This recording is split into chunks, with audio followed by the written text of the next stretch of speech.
If money could fix everything, why is your son still crying? The words slipped into the cold, sterile air before anyone could stop them, and for a split second, even the machine seemed to hesitate. Edward Whitmore turned slowly, his polished shoes echoing against the marble floor of the private hospital wing, his gaze sharp, offended, disbelieving. The fluorescent lights hummed overhead, casting a pale glow across the spotless corridor, reflecting off glass doors and chrome railings that smelled faintly of antiseptic and control. At the far end of the hallway stood Naomi Carter, her grey maintenance uniform slightly wrinkled from a long night shift, a cleaning cart beside her, one gloved hand still gripping the handle of a mop that had long since stopped moving. She hadn't meant to speak. Not here. Not to him. Edward's presence filled the space like pressure, tailored suit, perfect posture, the kind of man who didn't just own buildings but decided who belonged inside them. Around him, staff stood frozen, nurses clutching tablets, assistants holding their breath, no one daring to interrupt the silence that followed. Naomi felt it too, that invisible line she had just crossed, the one drawn between people like him and people like her. She lowered her eyes for a moment, not in shame, but in awareness, then slowly looked back up, steady, calm, like someone who had nothing left to lose. Inside the room behind Edward, a soft, uneven sound broke through the tension, a child's breathing, fragile, strained, the kind that made your chest tighten even if you didn't understand why. Edward's jaw tightened. He didn't turn around. Not yet. His world had rules, order, control, and emotion didn't belong in any of it. You should focus on your job, he said finally, voice low, precise, dismissive, as if her words were nothing more than background noise. Naomi nodded once, a small, quiet motion, and returned her hand to the mop, pushing it gently across the polished floor. The water left a faint trail that caught the light, stretching and fading with each movement. But her ears stayed tuned to that sound behind the door, that uneven rhythm, that quiet struggle that no amount of money seemed to silence. The hallway felt colder now, the air heavier, like something unseen was pressing down on everyone at once. A nurse shifted her weight. An assistant glanced toward the door, then quickly looked away. Edward finally moved, just a step, enough to break the stillness, but not enough to face what was happening behind him. And Naomi, still mopping, still silent, watched the reflection of that closed door ripple across the wet floor, her expression unchanged, as if she already knew something the rest of them didn't, something that hadn't happened yet, but was about to change everything. The mop glided across the marble in slow, steady strokes, the faint scent of disinfectant rising with each pass, but Naomi Carter's attention was no longer on the floor beneath her hands, it was on the rhythm behind the door, uneven, fragile, like a signal only she seemed to hear clearly, a pattern she had not forgotten, not after all these years, not after nights that never really ended. She adjusted her grip on the handle, her fingers tightening slightly inside the worn rubber gloves, her breathing matching the distant sound as if instinct had already taken over before her mind could catch up. Across the hall a nurse whispered something under her breath, too quiet to make out, but enough to ripple through the tension that clung to the air. Edward Whitmore stood rigid, his silhouette sharp against the glass panel of the private room, shoulders squared, jaw locked, a man who had built his life on control now facing something that refused to be managed. The soft hum of the machines inside flickered, then steadied, then faltered again, and Naomi's eyes closed for half a second, just long enough for memory to surface uninvited. A smaller room, dim lighting, the same kind of sound echoing in her ears, a voice calling for help that never came fast enough. She inhaled slowly, grounding herself in the present, the hallway, the light, the reflection of the door stretching across the damp floor like a boundary no one dared to cross. Her supervisor's voice echoed faintly from earlier that night, stay in your lane, do your job, do not get involved, but lanes did not exist when someone could not breathe right, when seconds stretched too long, when silence became dangerous. She opened her eyes and looked again at the door, at the man standing guard in front of it, and for a moment the world narrowed to just that space between them, power on one side, understanding on the other. A nurse finally stepped closer to Edward, her voice careful, measured, explaining something about waiting, about protocol, about specialists on their way, words that sounded polished but hollow against the urgency in the air. Edward nodded once, dismissive, as if time itself could be commanded to move faster simply because he willed it. Naomi resumed mopping, but slower now, each movement deliberate, buying herself seconds she did not have permission to take, her eyes tracking the reflection of the room, the flicker of movement inside, the subtle shift that told her everything was not as stable as it looked from the outside. The water beneath her mop rippled again, distorting the clean lines of the hallway, turning the sharp edges into something softer, less certain, and in that reflection she saw it clearly, the hesitation, the gap, the moment where action mattered more than position. Her heart beat once, firm, decisive, and though her posture remained calm, almost invisible, something inside her had already stepped forward, long before her feet ever would.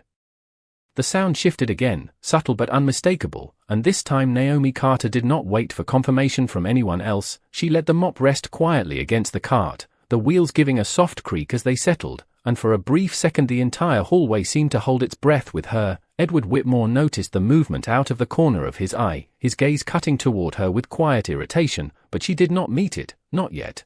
Her focus remained fixed on the door, on the fragile rhythm behind it that was slipping further out of sync. A nurse stepped forward again, voice tight, suggesting they continue to wait, that the specialist would arrive in less than 5 minutes. 5 minutes that sounded reasonable in theory but stretched impossibly long in practice. Naomi took one step forward, small, controlled, enough to cross that invisible line she had been respecting until now, the polished floor still damp beneath her shoes, reflecting the overhead lights in fractured streaks. Edward's posture stiffened immediately, his voice low and firm. "That is not your place," he said without raising it, but the weight behind the words was enough to make the nearby staff glance down. Retreating into silence, Naomi paused, not out of fear, but calculation, her hands lowering to her sides, palms open, non-threatening, the kind of posture that did not challenge authority yet did not surrender to it either. "I am not trying to overstep," she said quietly, her voice steady, grounded,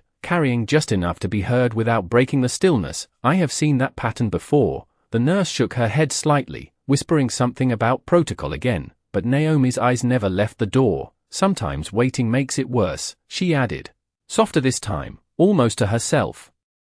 Edward took a step closer, closing the space between them, his presence sharp, controlled, a man used to being obeyed without question. "You are here to clean floors," he said, each word measured, precise, final, the kind of sentence meant to end conversations, not continue them. Naomi nodded once, acknowledging the truth of it, but her gaze flickered back to the door again, just for a moment, long enough to hear the shift, that slight delay, that fragile pause that should not be there. Her breath caught, not in panic, but in recognition, and something inside her moved before permission could stop it. She stepped forward again, this time not stopping at the line, her hand reaching the door handle, cool metal against her palm. Edward's voice followed immediately, sharper now, "Stop," but the word landed a fraction too late. The door eased open just enough for the light inside to spill into the hallway, bright, clinical, exposing the scene within in fragmented glimpses, the bed, the monitors, the small figure struggling against an invisible weight. Naomi did not rush, did not panic. She stepped inside with the same calm precision she had carried all night,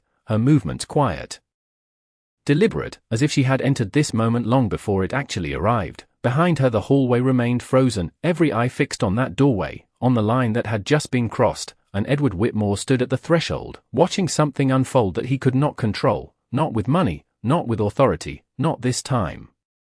The room felt smaller the moment Naomi Carter stepped inside, not because of the walls, but because everything inside it carried weight, the steady glow of the monitors, the soft mechanical hum, the pale light reflecting off stainless steel surfaces, and at the center of it all, the child lying on the bed, his breathing uneven, his small chest rising and falling with a rhythm that did not settle. Naomi did not rush toward him, she slowed down instead. Each step deliberate, her presence quiet, grounded, the way you approach something fragile, not to disturb it further. Her eyes scanned the monitors briefly, not reading numbers the way doctors did, but reading patterns, timing, movement, the kind of understanding that came from experience lived, not taught. She placed her cleaning gloves gently on the counter, removing the barrier between her and the moment, her hand steady, open, non-threatening. "Hey, it is okay," she said softly, her voice low, even, not directed at anyone in particular, just filling the space with something calmer than what had been there before. Behind her, Edward Whitmore entered the room with controlled urgency, his presence sharper now, his voice cutting through the air. "Step away from him," he said, not loud, but absolute. Naomi did not turn immediately. She kept her focus on the child, lowering herself slightly so she was closer to his level, her posture relaxed, not imposing. "I am not hurting him," she replied gently, her tone steady, almost soothing, as if the words themselves were meant to ease tension rather than challenge authority. The boy's fingers twitched slightly against the sheet, a small movement, but enough for Naomi to notice. She adjusted her position, careful, precise, allowing space, not crowding, her breathing slow, visible, intentional, something the child could mirror if given the chance. Edward stepped closer, frustration rising beneath his controlled exterior. "You do not understand what is happening," he said, but the sentence felt incomplete even as he spoke it, because the truth was, neither did he, not fully, not in this moment. Naomi finally glanced up at him, her eyes calm, not defiant, just certain. "Sometimes it is not about understanding everything," she said quietly. "Sometimes it is about being present the right way." The words hung in the air, simple, but carrying a weight that did not match her position in the room. The monitors flickered slightly again, a subtle shift, and Naomi responded instantly, not with panic, but with adjustment. She leaned in just enough to be seen, not overwhelming, just present, her voice dropping softer, almost a whisper now, guiding, steadying, creating a rhythm that the room itself seemed to follow. Edward hesitated, just for a second, his instinct to intervene colliding with something unfamiliar, something he could not control or quantify. The nurse hovered near the doorway, uncertain, watching, waiting, and for the first time since the moment began, the urgency in the room shifted, not disappearing, but changing shape, becoming quieter, more focused, as if something fragile was beginning to respond. Naomi's hand hovered just above the child's arm, not touching, just there, a presence, a signal, a steady point in a space that had been filled with tension moments before, and in that quiet, suspended second, everything balanced on a line no one could see, but everyone could feel. The shift was almost invisible at first, just a slight easing in the boy's breathing, a fraction less tension in his small frame, but Naomi Carter noticed it immediately, her eyes softening as she adjusted her own rhythm to match his, slower now, steadier, like guiding something fragile back into balance without ever forcing it. The monitors responded in kind, their sharp fluctuation smoothing into a more consistent pattern, not perfect, not stable yet, but moving in the right direction, and for a brief moment, the room felt like it might hold together, like something delicate had been caught just before it could fall. But that moment did not last. Edward Whitmore stepped forward abruptly, the restraint he had been holding finally slipping under the weight of everything he could not control. "That is enough," he said, his voice firm, sharper now, cutting through the fragile calm Naomi had built. The sound alone was enough to disrupt the rhythm. The boy's breathing hitched again, the monitors flickering in response. Naomi did not look away from the child, but her voice came out low, urgent, controlled. "Please." "Not like that," she said, not commanding, not challenging, just asking for space, for quiet, for understanding. But Edward was not a man who stepped back easily, especially not in a room that belonged to him, especially not when it involved his son. "You do not get to tell me how to handle my own child," he replied, his words measured but heavy, each one landing like a wall being rebuilt between them.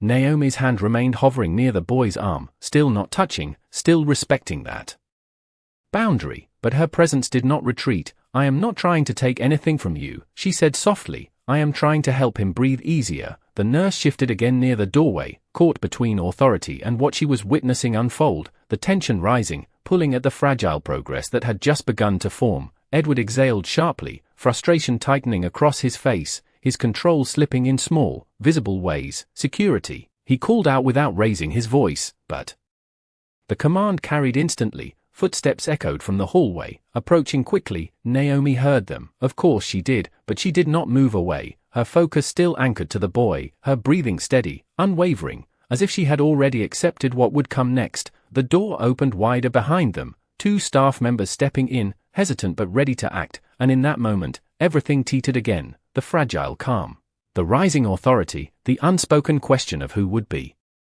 allowed to stay and who would be forced to leave. Naomi finally lifted her gaze, meeting Edward's eyes directly for the first time inside that room, not with defiance, not with fear, but with a quiet certainty that did not match her position. "If you take me out right now," she said gently, "you might take away the one thing that is helping him settle." The words were not loud, not dramatic, but they landed in the silence with undeniable weight. The monitors flickered again, the boy's breathing catching once more, and for a split second, no one moved, not Edward, not the staff, not even the nurse by the door, as if the entire room was waiting for a decision that would either hold everything together or let it slip beyond reach. The silence stretched longer than anyone expected, not empty, but heavy, filled with the soft hum of machines and the fragile rhythm of a child trying to find his breath again. Naomi Carter did not move, her hand still hovering, her presence steady like an anchor in a shifting tide. The security staff paused just inside the doorway, uncertain now, their eyes flicking between Edward Whitmore and the small figure on the bed, waiting for a clear command that suddenly did not come. Edward stood still, his jaw tight, his authority pressing forward but colliding with something unfamiliar, something quieter, something he could not command into submission. The boy's breathing stuttered again, not worse, but not fully settled either, caught in between, and Naomi responded instinctively, lowering herself just a fraction more, bringing her voice softer, slower, almost like a rhythm instead of words. "It is okay, you are safe, just breathe with me," she whispered, not expecting an answer, only offering something steady to hold on to, her own breathing deliberate now, visible, something simple enough to follow, something that did not demand understanding, only presence. The monitors flickered again, then steadied slightly, the change subtle, but enough for the nurse near the door to notice, her posture shifting from tension to cautious attention. Edward saw it too, though he did not fully understand why it was happening. Only that something in the room was responding, not to him, not to the equipment, but to her, and that realization sat uncomfortably in his chest, challenging everything he believed about control, about solutions, about what mattered most.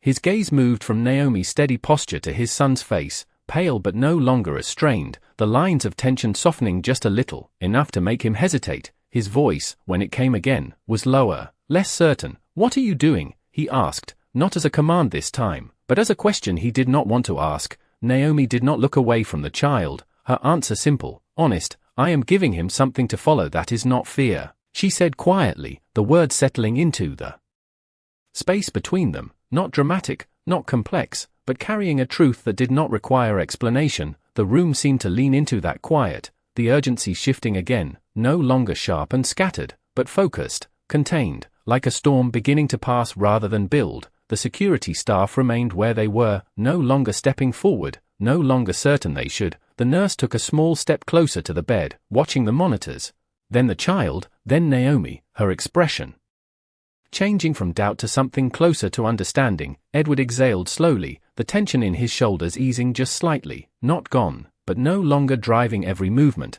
and for the first time since the moment began, he did not interrupt, he did not command, he simply stood there, watching, as something he could not control began to work. Naomi's hand remained just above the child's arm, never touching, never forcing, only present, a quiet signal in a room that had been filled with noise and urgency moments before. And in that stillness, the boy's breathing found a steadier rhythm, not perfect, not fully resolved, but enough to hold, enough to continue, enough to shift the balance of the room. And no one spoke, because no one wanted to break what was finally beginning to settle. The change did not arrive like a sudden miracle, it unfolded quietly, almost unnoticed at first, the boy's breathing smoothing into a steadier rhythm, the sharp edges of panic softening into something more manageable, something that no longer pulled the entire room into chaos. Naomi Carter remained exactly where she was, her posture relaxed but attentive, her presence constant, like a steady light in a space that had been flickering for too long. The monitors reflected it too, their erratic patterns settling into more consistent lines, not perfect, but no longer alarming. The nurse stepped closer now, no hesitation in her movement this time, her eyes scanning the screen, then the child, then Naomi, and something in her expression shifted completely, from doubt to quiet confirmation. "He is stabilizing," she said softly, almost to herself. But the words carried, landing in the space where tension had been holding everything tight. Edward Whitmore did not respond immediately, his eyes fixed on his son, watching the small rise and fall of his chest, noticing details he had missed before, the way the tension in his son's face had eased, the way his hands were no longer clenched as tightly against the sheets, and for the first time since the moment began, Edward's shoulders lowered slightly, the rigid control he carried loosening just enough to let something else in, something unfamiliar, something closer to doubt. His gaze shifted slowly to Naomi, really looking at her now, not as a uniform, not as a position, but as a person standing in a place she was never supposed to be, doing something no one else had managed to do, and the realization did not come with comfort, it came with weight, heavy and undeniable. Why did that work? He asked quietly, not challenging, not dismissing, but searching for something he could understand, something he could explain. Naomi did not move her hand, still hovering just above the child's arm, her voice calm, almost reflective, because he was not being heard. She said simply, everything around him was trying to control the moment, but no one was meeting him where he was. The words settled into the room, simple, but impossible to ignore. Edward's jaw tightened again, not in anger this time, but in something closer to realization. His eyes flickered briefly toward the equipment, the staff, the environment he had trusted to fix everything, and then back to his son, who was now breathing in a way that felt less fragile, less distant. The gap between what he believed and what he was witnessing began to close, slowly, uncomfortably, but undeniably. The security staff near the door stepped back without being told, their presence no longer needed. The nurse adjusted something lightly on the monitor, but her movements were careful now, respectful of the balance that had been restored. Naomi finally allowed her hand to lower just slightly closer, not touching, still respecting that invisible boundary, but now the space between her and the child felt different, no longer tense, no longer uncertain, just present. Edward took a slow step closer, stopping beside the bed, his eyes never leaving his son, and for a moment, the room was quiet again, but this time the silence felt different, not heavy, not suffocating, but steady, like something had shifted beneath everything they thought they understood, and no one said it out loud, but they all felt it. The truth that had just unfolded in front of them could not be undone. Edward Whitmore did not realize when his hand stopped trembling, only that it had. Sometime between the moment his son's breathing steadied and the moment silence replaced urgency, he stood beside the bed, closer now than he had been since all of this began, his reflection faintly visible in the glass panel behind the monitors, but it looked different somehow, less certain, less controlled. Naomi Carter slowly withdrew her hand, not abruptly, not in a way that would disturb the fragile calm. Just a gradual retreat, like someone stepping back from a space that no longer needed her to hold it together. The boy remained still, his breathing even, his small chest rising and falling in a rhythm that finally matched the quiet in the room. The nurse adjusted the monitor once more, her movements light, almost careful not to interrupt what had been restored. He is going to be okay, she said softly, this time with certainty. Edward closed his eyes for a brief second, not long, just enough for the weight of that sentence to settle into him. When he opened them again, they moved immediately to Naomi, standing a few feet away now, her posture calm, her presence no longer at the center of the moment, but still undeniable. Wait, he said, the word coming out before he had fully decided to speak. Naomi paused, her hand resting lightly on the edge of her cleaning cart, the wheels still, the faint scent of disinfectant lingering between them. She turned her head slightly, meeting his gaze without hesitation, without expectation. Edward took a step forward, then another, each movement slower than the last, as if he was stepping into something unfamiliar, something he did not know how to navigate. I was wrong, he said, the words quiet, stripped of the authority that usually defined him. They did not echo, they did not command attention, they simply existed, honest and unguarded. Naomi did not respond immediately. She studied him for a moment, not judging, not measuring, just seeing, the same way she had seen his son, beyond the surface, beyond the role he played. You were scared, she said gently, not correcting him, not denying his words, just placing them in a space where they made sense. Edward's jaw tightened again. But this time it was not resistance, it was recognition. That does not excuse it, he replied, his voice steady but lower now. I treated you like you did not belong here. The sentence lingered, heavier than anything he had said before. Naomi's gaze softened slightly. Most people do, she said simply, not bitter, not defensive, just stating something she had lived with long before this moment. The truth of it settled between them, quiet but undeniable. Edward looked down briefly, then back at her, something shifting again behind his eyes. I cannot change what already happened, he said, but I can change what happens next. The words felt unfamiliar in his own voice, like a promise he was not used to making. Naomi adjusted her grip on the cart slightly, grounding herself in something real, something simple. Then do it for him, she said, glancing toward the boy on the bed. Make sure he never feels like he has to fight to be heard. Edward followed her gaze, looking at his son, then back at her, and for a moment, no one spoke. Because there was nothing left to argue, Nothing left to prove, only a choice that had already begun to take shape in the quiet space between them. The hallway felt different when Naomi Carter stepped back into it, not because anything had changed physically, but because something had shifted in the air itself, the sharp tension that once clung to every surface now replaced by a quieter stillness, the kind that followed something important, something irreversible. Her cleaning cart stood where she had left it, the mop water now completely still, reflecting the overhead lights in soft, steady lines instead of fractured ones. She picked up the handle again.